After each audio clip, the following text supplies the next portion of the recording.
Et mon message de ce soir a un titre qui va s'afficher ici. Dieu aime les restes. Dis à la personne à côté de toi, Dieu aime les restes comme toi. Yeah. Dis, Dieu aime les restes. Dieu aime les restes. Ok.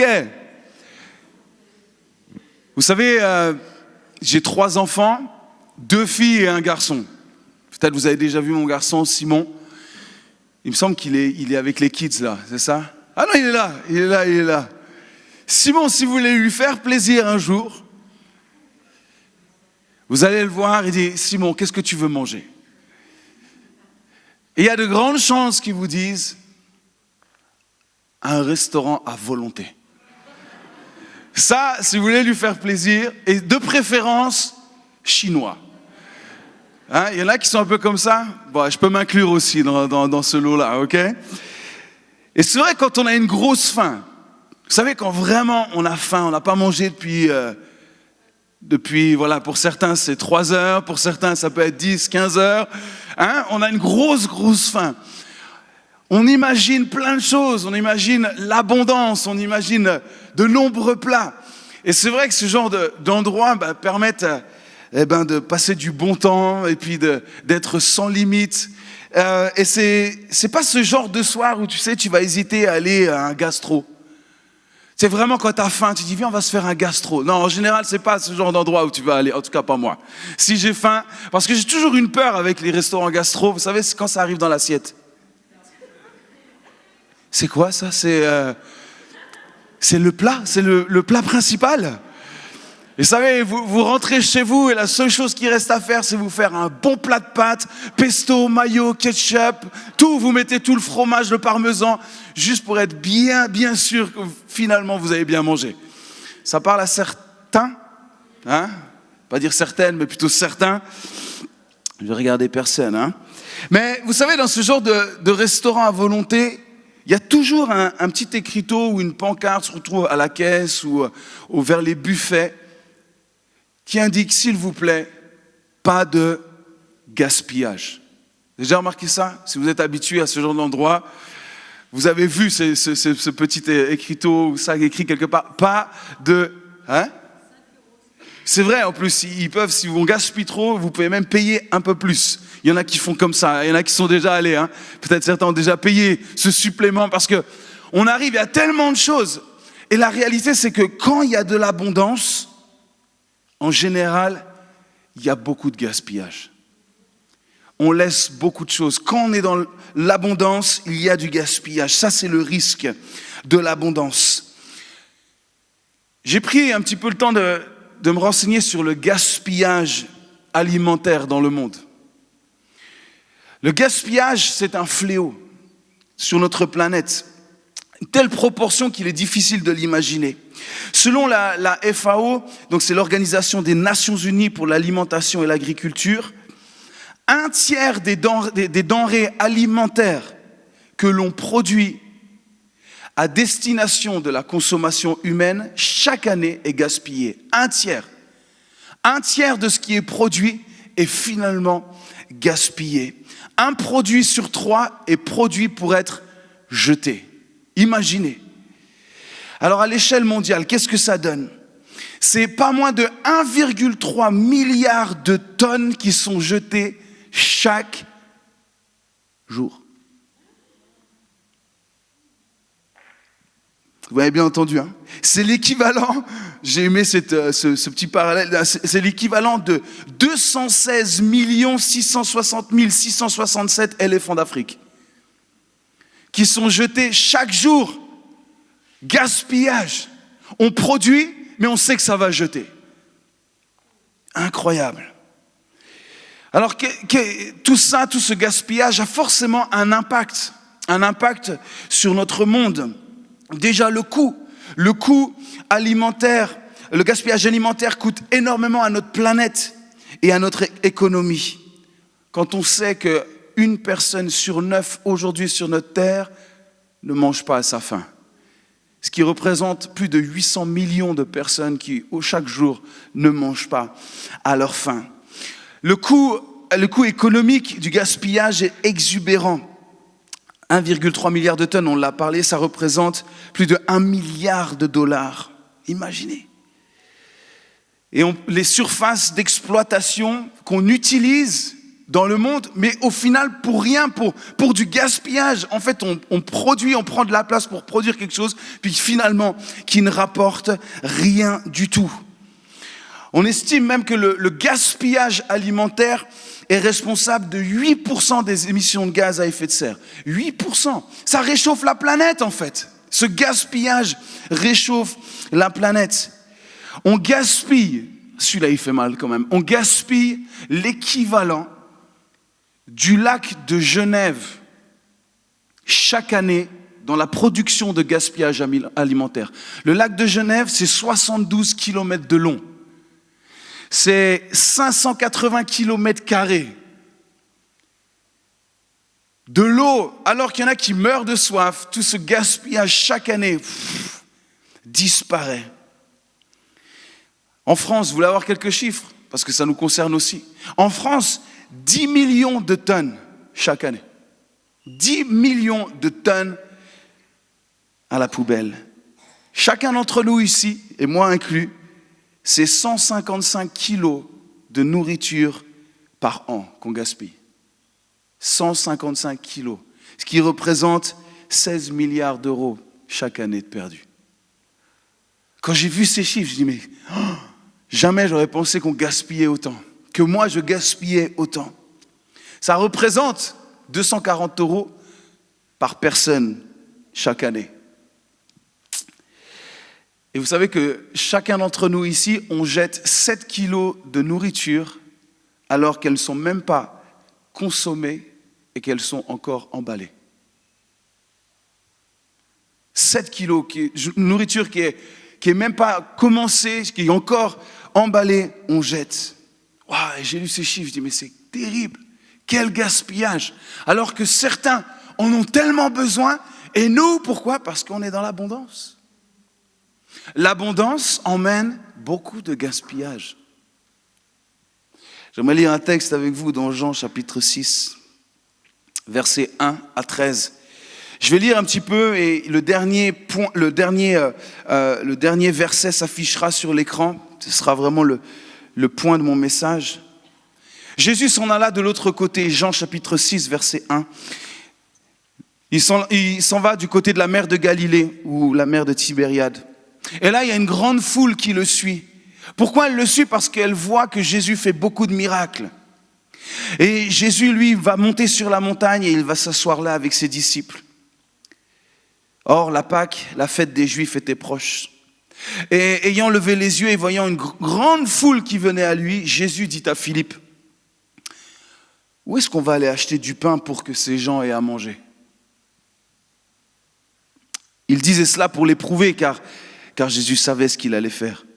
Philippe lui répondit, mais les pains qu'on aurait pour 200 deniers, ça suffirait pas pour que chacun en reçoive un petit peu.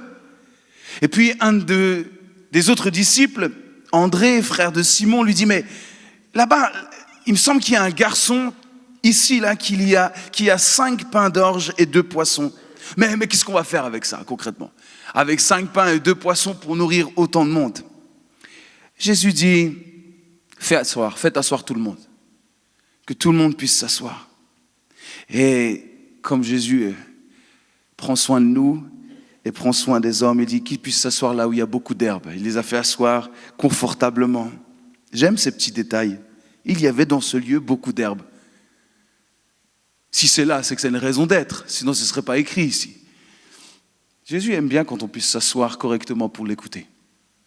Vous êtes bien assis, ça va? Bien installé? Ne vous endormez pas quand même, hein? Ok? Ils s'assirent donc au nombre d'environ 5000 hommes, donc sans les femmes et les enfants. Ça laisse imaginer le nombre, bien sûr, bien supérieur à 5000 hommes. Et Jésus prit les pains, rendit grâce, et Jésus va commencer à distribuer. Ce n'est pas juste ses disciples, mais lui-même va participer à la distribution. Ah, j'aime ça. Quand Jésus prend part aussi à ces choses, et il vient, imaginez Jésus commencer à distribuer. Il prie pour ces 5 pains, ces 2 poissons, et puis il commence à distribuer et à nourrir la foule. Il leur donna de même des poissons autant qu'ils en voulurent. Autant qu'ils en voulurent.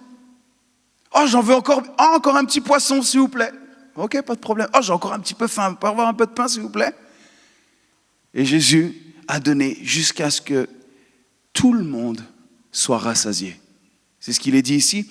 Lorsqu'ils furent rassasiés. Donc Jésus a pris le temps d'attendre que tout le monde soit rassasié, que personne n'ait encore faim. Et il dit à ses disciples, et j'aimerais qu'on affiche ça à l'écran, ramassez les morceaux qui restent afin que rien ne se perde. Et quand j'ai lu ça récemment, ça m'a interpellé. Je dis, mais ramassez tout ce qui reste. Les morceaux de pain, peut-être ce qui reste des poissons. Ramassez tout ça, afin que rien ne se perde. Alors ils les ramassèrent donc, et ils remplirent 12 paniers avec les morceaux qui restèrent des 5 pains d'orge, après que tous eurent mangé. Dans l'évangile de Matthieu, au chapitre 14, qui relate de la même histoire, on comprend qu'ils sont dans un endroit où ils ne peuvent pas aller chercher à manger. Ils sont dans un lieu désert, il nous est dit. Il n'y a rien à manger autour. La foule est là. Pourquoi? Parce que Jésus fait des miracles. Mais dans Matthieu, chapitre 14, il nous dit aussi que Jésus est face à la foule parce que quand il a vu la foule, il était ému de compassion. Il a vu la foule et ses tripes, son cœur, tout son être a été bouleversé en regardant cette foule. Et là, les disciples vont suggérer à Jésus, dire, mais renvoie-les. La nuit arrive, faut vite que tu les renvoies, faut vite qu'ils rentrent chez eux. Et Jésus dit, non, ils n'ont pas besoin de s'en aller. Donnez-leur vous-même à manger. Ils n'ont pas besoin de s'en aller. Donnez-leur vous-même à manger. Et Jésus va attendre que tout le monde soit rassasié. Ils étaient environ 5000 hommes. Mais j'aimerais juste nous dire que s'ils avaient été 7, 10 000, 20 000 ou 50 000 hommes, Dieu aurait fait la même chose, Jésus aurait fait la même chose. Il aurait attendu que tout le monde soit rassasié, que tout le monde ait enfin mangé. Ça aurait été pareil. Et lorsque la foule est enfin rassasiée, quand la foule a finalement mangé, que les disciples ont servi, que Jésus a servi, ils ont pris le temps d'attendre que tout le monde ait bien mangé. Alors Jésus va demander encore un petit effort à ses disciples. Après avoir nourri, organisé le repas, il faut maintenant aller chercher les restes pour que rien ne se perde. Donc ils vont aller ramasser, c'est la fin de journée, ils sont fatigués. Et maintenant il faut aller chercher les restes des gens. T'as pas fini ton pain? T'aurais pu le finir quand même. T'as pas vu le miracle qu'il y a eu là? Hein? Et le poisson, t'as pas plu? Vous voyez, imaginez, les disciples, ça ne doit pas toujours être simple en fait, d'obéir toujours à ce que Jésus demande. Mais là, allez ramasser les restes là maintenant. Ok? Allez ramasser tout ça. Faire un miracle pour Jésus n'est pas un problème, les amis. Peu importe la taille du miracle. Un miracle est un miracle. Peu importe la taille. Et pour Jésus, ce n'est jamais un problème de faire un miracle. Mais ce que je vois dans ce texte, c'est qu'il y a 2 catégories de personnes. Et je crois que ces 2 catégories nous concernent tous ici présents. La première catégorie, c'est la foule. C'est ceux qui reçoivent le miracle. Eux, ils le reçoivent.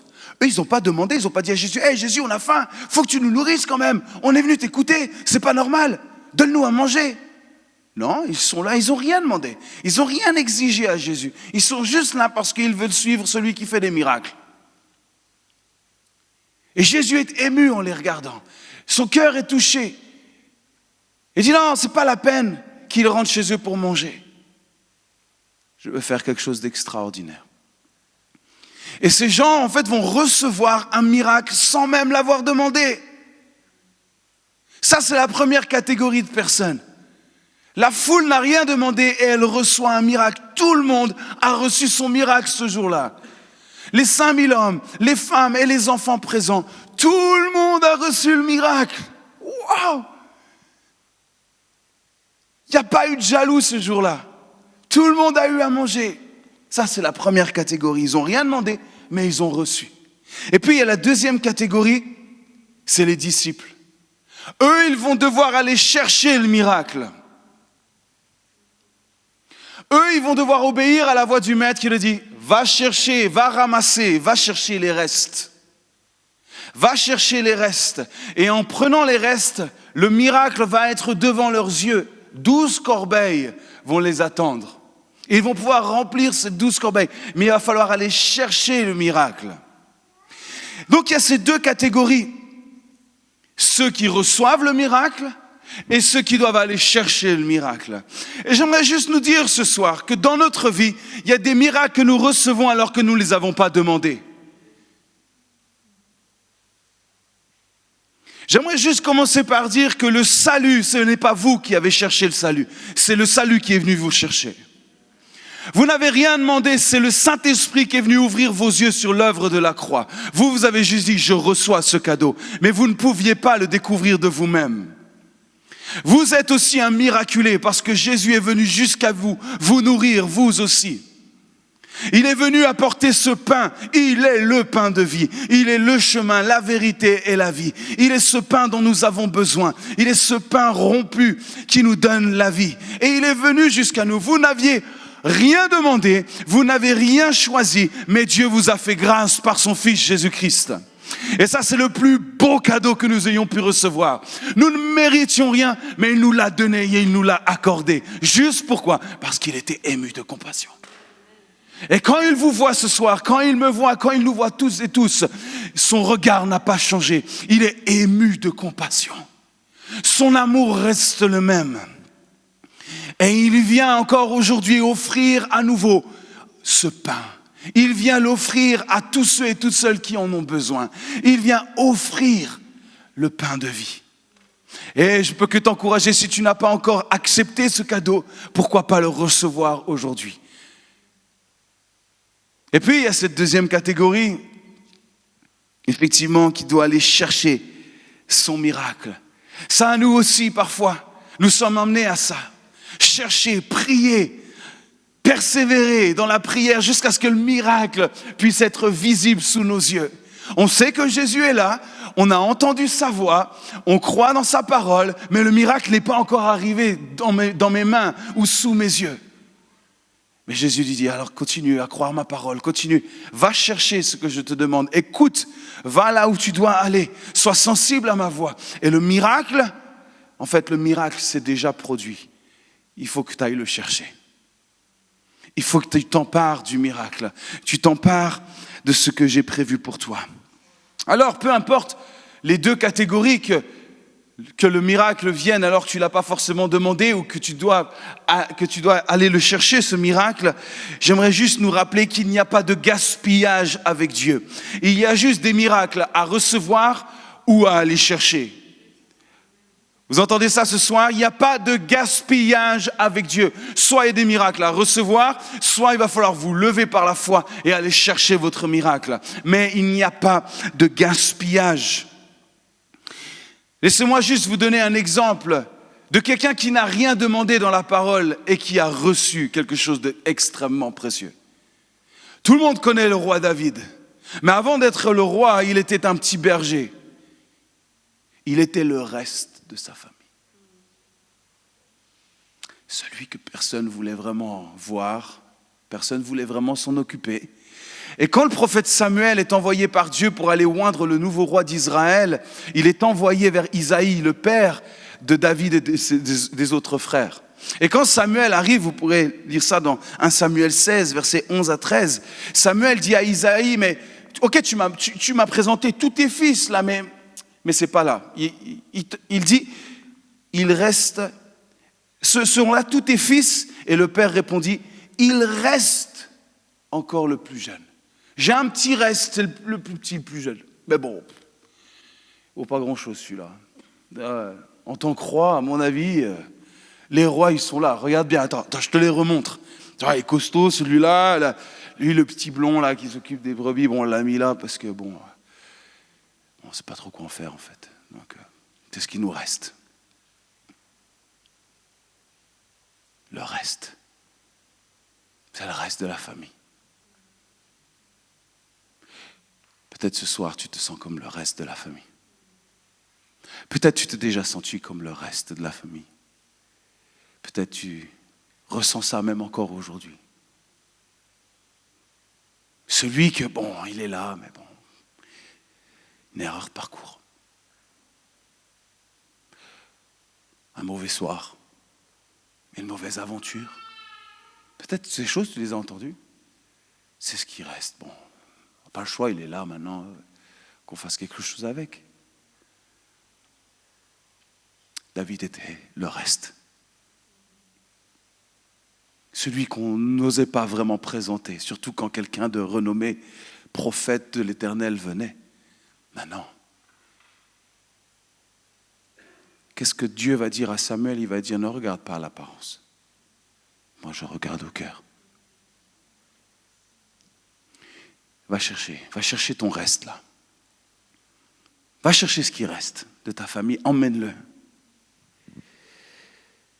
Isaïe l'envoya chercher. L'Éternel dit à Samuel, lève-toi, oins-le, car c'est lui. C'est le reste que j'attendais. C'est lui. Oins-le. Samuel prit la corne d'huile, le oignit au milieu de ses frères. Le reste au milieu de ses frères. L'Esprit de l'Éternel saisit David. À partir de ce jour et dans la suite, Samuel se leva et s'en alla. David, il n'a rien demandé. David, il est dans les champs.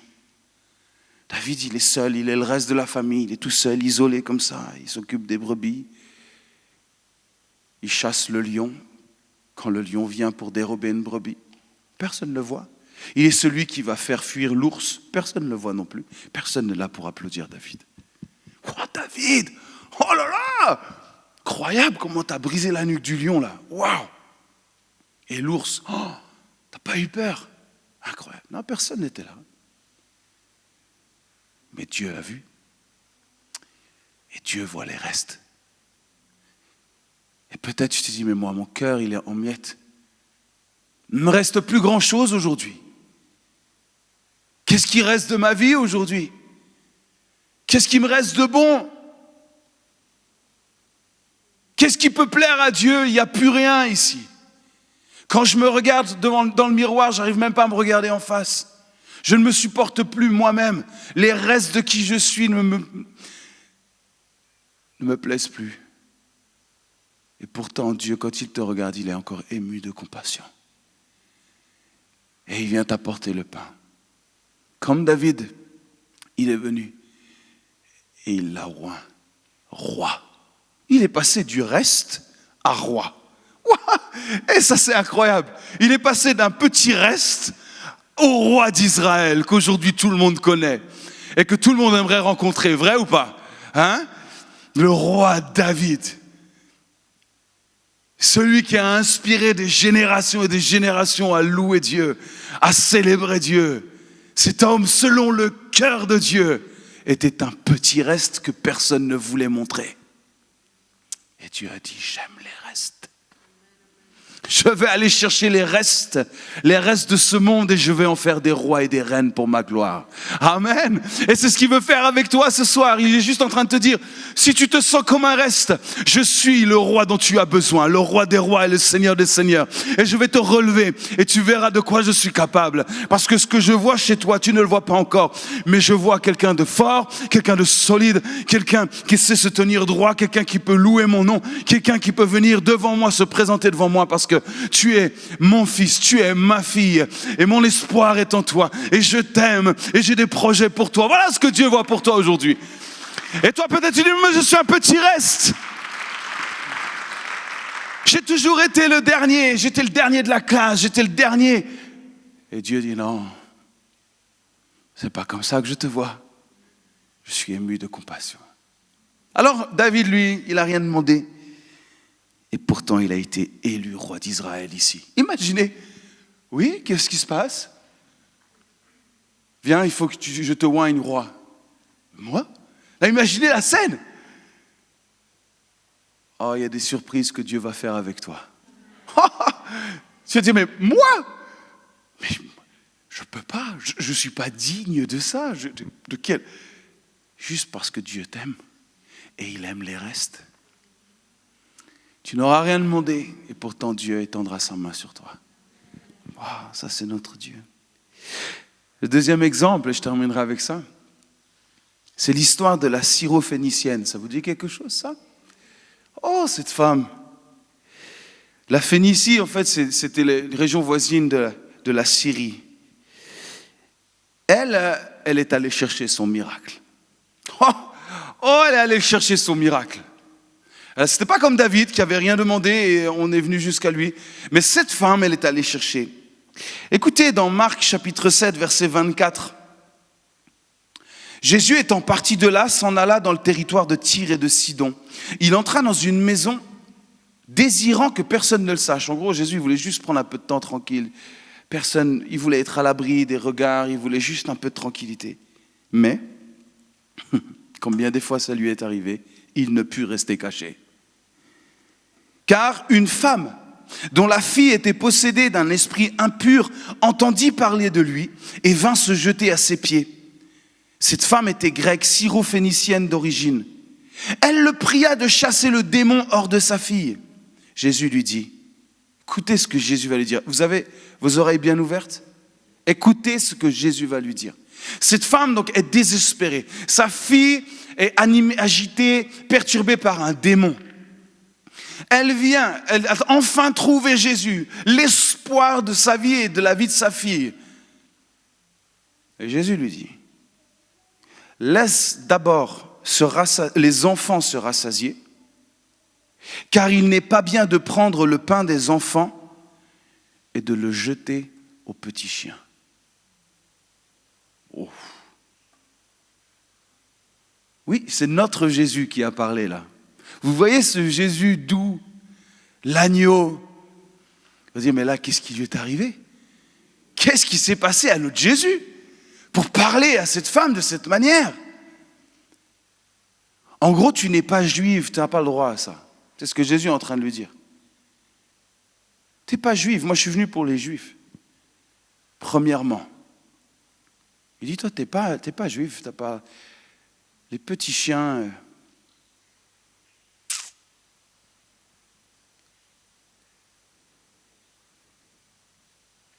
Oui, Seigneur, lui répondit-elle. Combien d'entre nous seraient repartis à ce moment-là?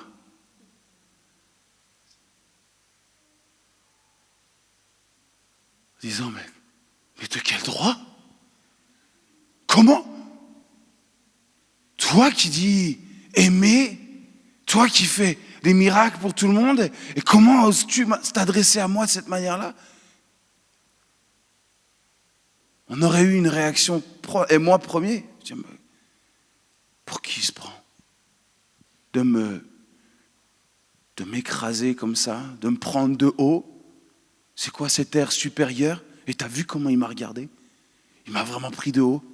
Alors, vous voyez, ce genre de choses, ce genre d'attitude, et qui aurait été probablement normale et humaine à ce moment-là. Je dis, mais c'est dur. Oui, c'est dur. Mais écoutez la phrase de cette femme. Oui, lui répondit-elle, mais les petits chiens sous la table mangent les miettes des enfants. Oh. Mange les restes. Ce qui tombe, moi je le mange. Wow. Ah, moi ça m'émeut, une telle phrase. une telle foi. Et on peut se dire, et s'arrêter sur pourquoi Jésus a parlé à cette femme comme ça. Exactement pour qu'elle puisse faire sortir le meilleur d'elle-même. Exactement pour qu'aujourd'hui, nous puissions reconnaître que cette femme avait une foi extraordinaire. Laisse-moi tomber une petite miette là, une petite miette, je la récupère. Parce que ce n'est pas la taille du miracle qui compte, c'est le miracle lui-même. C'est le pain. Peu importe, j'ai un gros bout, un petit bout, je veux juste de ce pain qui tombe. Donne-moi une miette suffira à changer ma vie. Donne-moi une miette. Donne-moi juste ta présence, donne-moi juste qui tu es, un petit peu de qui tu es, et ça changera ma vie et celle de ma fille. Et Jésus parfois nous emmène dans ces situations où il nous fait chercher le miracle. Pourquoi ? Parce que quand tu cherches le miracle, il veut faire sortir le meilleur de toi-même.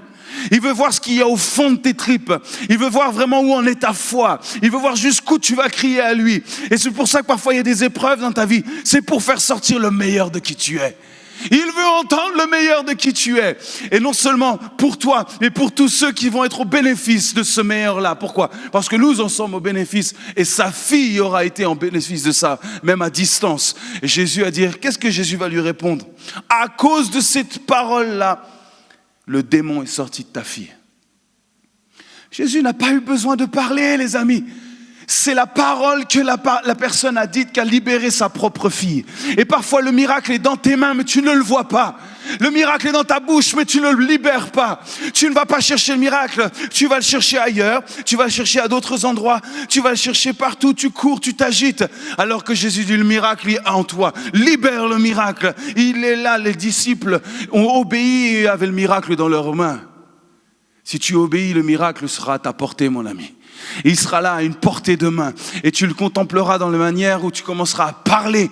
Quelqu'un qui parle avec la foi verra la gloire de Dieu, verra le miracle devant ses yeux. Commence à changer les paroles de ta vie, commence à proclamer d'autres choses. Pourquoi c'est toujours les autres et pourquoi c'est pas moi ? Pourquoi c'est toujours elle et c'est jamais moi ? Pourquoi c'est toujours eux ? Commence à dire le miracle est pour moi, le miracle est ici, le miracle m'a été donné et je vais aller le chercher et je vais aller le libérer et je vais le proclamer sur ma vie. Alléluia! Et c'est ce qui s'est passé pour cette femme. Jésus a dit, sur ta parole, c'est pas la mienne, sur ta parole. Et parfois c'est là où Jésus veut nous emmener, à changer notre parole. Le miracle est parfois, vous savez ce que j'aime en fait dans cette histoire, c'est que le miracle était à une parole. Vous voyez, quand elle a libéré cette parole, Jésus a dit, encore une autre, s'il te plaît. Il n'a pas attendu, il a entendu la foi. Et au moment où il a entendu la foi, le miracle s'était déjà produit. Elle était à une parole du miracle. Elle est allée le chercher, elle était à une parole. Et elle ne s'est pas laissée démonter sur le chemin du miracle. Elle dit, donne-moi une miette, donne-moi un reste, et ça suffira. Oh, quelle foi! Quelle foi! Jésus n'argumentera pas des heures avec toi. Si tu as la foi, le miracle sera là. Il n'argumentera pas avec toi. Elle était à une réponse. Elle est venue chercher le miracle alors que lui cherchait à se cacher. Et c'est vrai que des fois, les amis, on n'a pas cette impression que Jésus se cache. On veut chercher notre miracle, mais on a l'impression qu'il n'est jamais là. On veut chercher notre miracle, on a l'impression qu'on arrive à cette porte, finalement, il est déjà passé, on l'a raté. On a toujours un train d'avance ou un train de retard. On dit, mais c'est pas possible, il est où ? Jésus est là. Il est là. Crois qu'il est là. Il est avec toi, il est pour toi, il est en toi. Commence à confesser ton miracle, commence à proclamer ce miracle. Une miette du ciel suffira pour changer ta vie. Une miette du ciel, une parole du ciel suffira. Accroche-toi à la parole de Dieu. Accroche-toi à cette parole extraordinaire qui change les vies. Je l'ai rappelé il y a 15 jours. La parole de Dieu, celle qui nous a été donnée. Ne l'entendons pas juste comme une belle histoire, mais il faut prendre cette parole et la saisir sur nos cœurs et se l'approprier et vivre cette parole. Et vous allez vivre le miraculeux, je vous assure. Mais il faut commencer à le confesser. Et j'aimerais que l'église SOS soit une église qui confesse le miracle, qui proclame le miracle, qui ne regarde pas à ses manquements, mais qui regarde à celui qui pourvoit en toutes circonstances. Soit une église qui se place toujours au-dessus de la réalité humaine. Une église qui dise, oh, ta présence nous suffit. Une miette de ta présence nous suffit. Donne-nous ta présence. Nous saisissons cela par la foi et que nous puissions vivre le miraculeux. Et il nous faut être une église qui vit et qui entre dans le miraculeux. Encore et encore, les amis, parce que c'est là que Dieu nous attend. Il veut nous faire vivre le miraculeux. J'aimerais te le dire, il veut te faire vivre des grands miracles. Et il va faire sortir le meilleur de toi-même. Ne t'arrête pas dans ta course. Ne t'arrête pas aux premiers obstacles. Ne te prive pas. Tout ce que Dieu veut faire et ce que Dieu veut t'offrir est bon. Les restes, que ce soit des miettes ou que ce soit, comme David, les restes de ta vie, sont parfois la matière nécessaire pour le prochain miracle. Pourquoi Jésus va chercher ces 5 pains et 2 poissons? Il aurait pu, d'une manière extraordinaire, faire tomber la manne du ciel comme il l'avait déjà fait auparavant. Mais il a pris ce qu'il avait et il en a fait un miracle. Il a pris ce qu'il avait à ce moment-là pour multiplier, pour que ça puisse être une source pour un autre miracle. Ces 5 pains ont nourri toute la foule, mais ils ont aussi été une preuve tangible et visible pour les disciples. De la même manière, il y a des choses que Dieu met dans tes mains, il y a des choses qui sont là, que Dieu veut utiliser. Tu as l'impression que c'est des miettes, mais Dieu se sert des miettes, des restes, pour faire des choses extraordinaires pour toi. Mais grâce à ces restes changés en miracles, cela va commencer à bénir ceux qui sont autour de toi. Et ça va se répandre, et tu vas entraîner le miraculeux autour de toi. Tu vas être une source de bénédiction pour ceux qui sont autour de toi. Et il nous faut entrer tous dans le miraculeux, parce qu'on va tous vivre des choses extraordinaires. Et il n'y a pas de gaspillage. Avec le reste de nos vies, Dieu peut faire quelque chose d'extraordinaire. Dieu est un Dieu d'abondance. Qui le croit ce soir? Dieu est un Dieu d'abondance. Mais il refuse le gaspillage. Il n'accepte pas le gaspillage. Il ne conçoit pas le gaspillage. Même les petites miettes, il s'en servira. Il est un Dieu qui donne en abondance. Et si vous allez à lui, vous verrez combien il est grand, combien il donne, au-delà même de ce que vous pouvez penser et imaginer. Il donne, mais c'est infini ce que Dieu est capable de donner. Mais il ne gaspille pas. Il ne gaspille pas. Pourquoi? Parce que chaque vie compte. Pour lui, chaque vie compte. Vous comptez. Vous et moi comptons à ses yeux. C'est pour nous qu'il est mort à la croix. Il n'a pas gaspillé, il n'y a pas une goutte de sang qui a coulé sur son front, de ses mains ou de ses pieds ou sur son corps, qui était une goutte de trop. C'était tout ce qu'il nous fallait pour que nous puissions aujourd'hui vivre le miracle. Chaque goutte, chaque coup, chaque clou, ce n'était pas du gaspillage, c'était nécessaire. C'était nécessaire. Le péché est violent. Il emmène à la mort. Et regardez la force du péché sur le corps de Jésus. Ça, c'est le péché.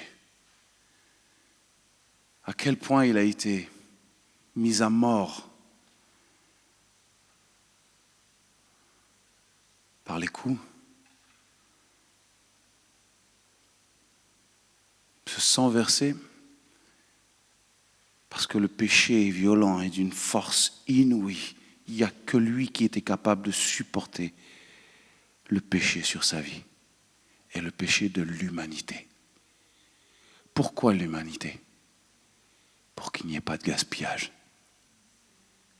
Que les petits restes de ce monde puissent accéder à la gloire de Dieu. Que les plus petits d'entre nous puissent accéder aussi à la gloire divine.